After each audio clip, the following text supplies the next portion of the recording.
Representative Tina Orwall with the 33rd District. How are you today? Good, thank you. So the first thing I want to ask you about is the budget. It was released today. What's the news? Well, you know, it's a little bit better than expected. Unfortunately, we still make cuts, but they're not as deep as we anticipate they could have been.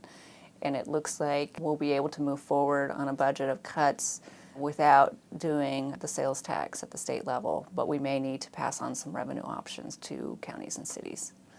Okay. Last week, we sent all our bills to the Senate, and we got the bills from the Senate. One of them was exact today, and Yes. that was the military spouses. What does that do? Well, you know, that helps military families. You know, right now when a member goes out of state or on deployment, that often impacts their spouse.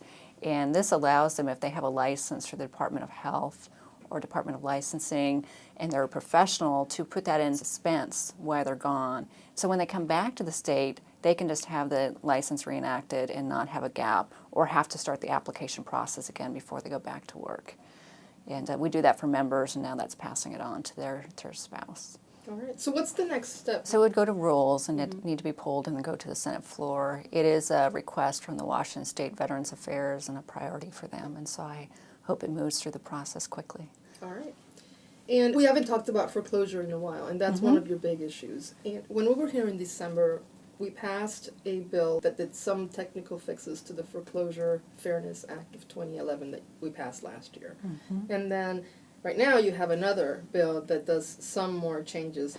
One of the things that happened is that we had a lot of homeowners requesting mediation, just under 900. But we were having trouble moving that forward because there were liability issues for the mediators. And so the emergency bill got rid of those issues, so now we have hundreds of these homeowners that had the sale of their home stop now actually going through the mediation process. And this is what we did in December. That's what we did in December. And then what we're doing now is we're further adjusting the law so it works better for homeowners and all parties. And what we're finding is the meet and confer is working effectively. A lot of people are actually avoiding going into foreclosure at all. And we're hearing stories every day of someone who met early, face-to-face with their banks and worked things out. And that was the hope, is that most of it would happen early and not even go to mediation. And so it's good to see the bill working, and we're going to refine it so it works as effectively as it can. Good. And tomorrow, which is Wednesday, your suicide prevention bill will be heard. Well, you know, that's a very important bill to really make sure every provider has a certain level of knowledge around suicide assessment and treatment and referral.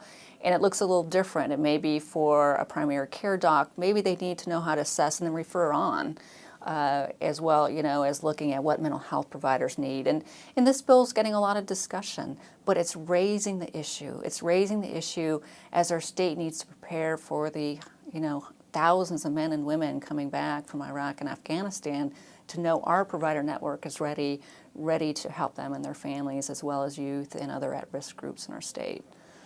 All right, so how much time is left? We're like day 43 today? We're over halfway, so that's a big monumental change, and most of the last few weeks really will be on budget and wrapping up these bills. All right, well, thank you, and we'll see you next time. Thank you.